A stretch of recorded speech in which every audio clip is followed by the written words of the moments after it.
introducing this next video. I'd like to introduce Rosie with her two-fur scarf and Butterscotch. Say hi, Butterscotch. Butterscotch, show them your two-fur scarf. Two-fur! Anyway, the girls and I like to introduce this next video. And this next video is what to do before the hunt. If you've ever been an athlete, you know practicing for the competition is just as important as the competition itself. So what do you do before the season? Here you go. Ready? Whoa. What do you do before the season? Ready? Boom! Hello, Big Bad Buck Hunter. Have some questions about before the hunt and preparation. Can you explain the importance and usage that you've had of game cams, clearing lines of sight, and knowing the area where you're going to hunt? Shooting lanes. I like to go up in an area and I like to scout it multiple times. At minimum of 2-3 times walking the area. And once I decide on a location, I'll cut maybe 2 limited shooting lanes, and I'll do that in spring. So it has the whole summer to fluff back up and not tip the deer off into what's going on in that area. And I find that less is more, right? Everybody's tendency is to cut these massive shooting lanes where you could drive a truck through.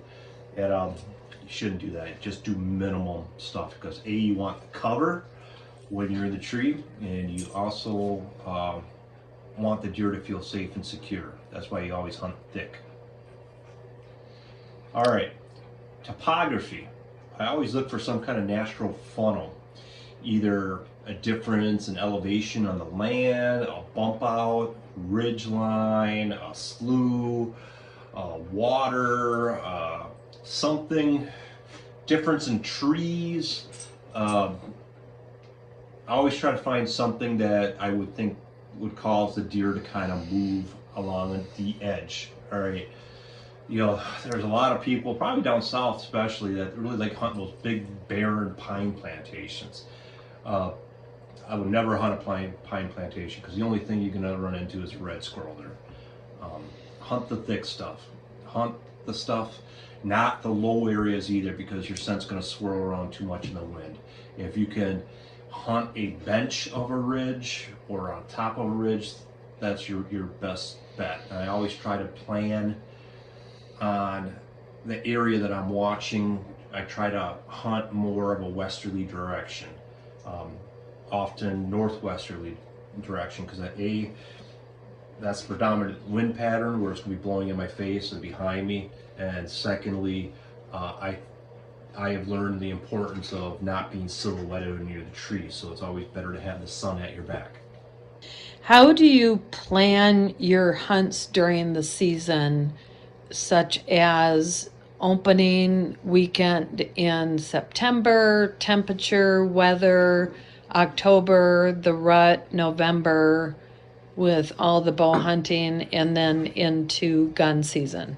Okay, the first thing I would do is I start looking at satellite maps. I start looking at areas. I love Onyx, the app that shows who owns the property. You can layer it however you want to layer it, tree type, water, elevation, whatever. All right. Then you have to learn how to use that to what makes most sense to you. So the first thing I'll do is I'll start looking at topography maps and satellite maps, trying to see where I could find a funnel that the deer would tend to move, why we're a corridor, something that they'd be more attuned to going towards.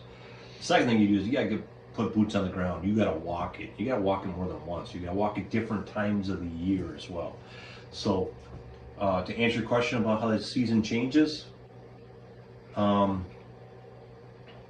early season, there's a lot of cover.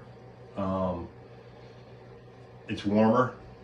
I tend to avoid early season, but with this weather change coming up, it should be good. Later season, I think I would kind of focus more towards around the food is. Cut corn, browse, wherever, where you think that when the weather changes, they're going to want to feed and stay close to cover as well. Okay. Doug and I are going to show you what we got here. I usually take 2 duffel bags, and seeing how this is the first hunt of the year, I have 1 bag filled with all my clothes, all right, and I have another bag filled with boots, gear, boot dryers. Boot dryer is probably one of the most important thing I can recommend to anybody is getting a boot dryer. Now you also see a rifle case here because in between hunts I'm going to be making sure that my Model 700 Remington is sighted in.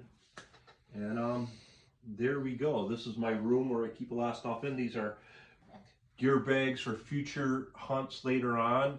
The weather's going to change dramatically tomorrow, dropping from the mid 70s to the upper 40s.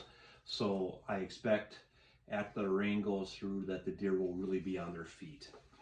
Okay, so